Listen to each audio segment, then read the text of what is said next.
भगवद गीता का अध्याय 5 संन्यास योग या कर्म संन्यास के नाम से जाना जाता है। इसमें भगवान श्री कृष्ण ने कर्म और संन्यास त्याग के विषय में विशेष रूप से उपदेश दिया है।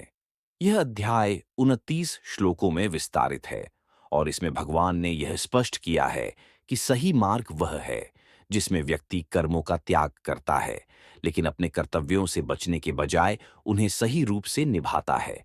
इस अध्याय का प्रमुख संदेश यह है कि सच्चा त्याग वह नहीं है जब कोई कर्मों से पूरी तरह से दूर हो जाए, बल्कि सच्चा त्याग वह है जब व्यक्ति अपने कार्यों को बिना किसी स्वार्थ के केवल धर्म और परमात्मा की सेवा के रूप में करता है।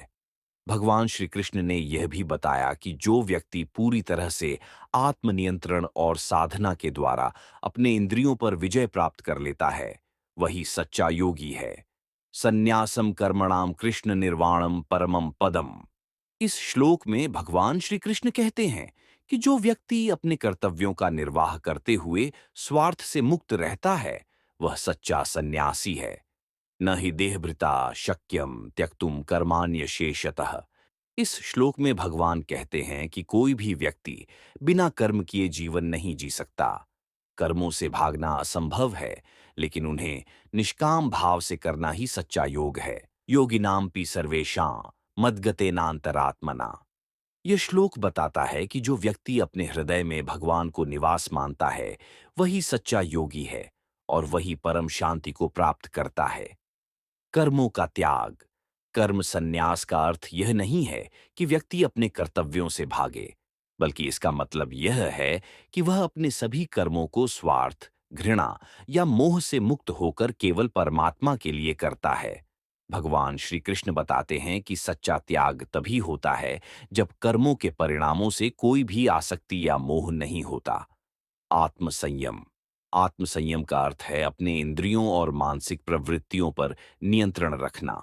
गीता में भगवान श्री कृष्ण बताते हैं कि जो व्यक्ति अपने इंद्रिय गति को नियंत्रित करता है और स्वार्थ से दूर रहता है, वही सच्चा योगी है। कर्म और संन्यास का संतुलन। गीता में यह भी कहा गया है कि कर्मों का त्याग करना और कर्तव्यों से विमुख हो जाना गलत है। सच्चा संन्यास वह है जब व्यक्ति अपने कार्यों को बिना किसी व्यक्तिगत लाभ की इच्छा के करता है, यानी कर्म में आसक्ति का त्याग और कर्म करते हुए भगवान में समर्पण। भगवान श्री कृष्ण ने यह उपदेश दिया कि कर्मों का त्याग और संन्यास तभी सार्थक है जब यह एक परमात्मा के प्रति पूर्ण समर्पण और निष्काम भाव से किया जाए। सच्चा योग वही है जो कर्मों में आसक्ति और स्वार्थ के बिना जीवन जीने की कला सिखाता है। मित्रों, उम्मीद करता हूं वीडियो आपको पसंद आई हो तो वीडियो को लाइक, कमेंट, शेयर, सब्सक्राइब करें। मिलते हैं नेक्स्ट वीडियो में, तब तक के लिए राधे राधे।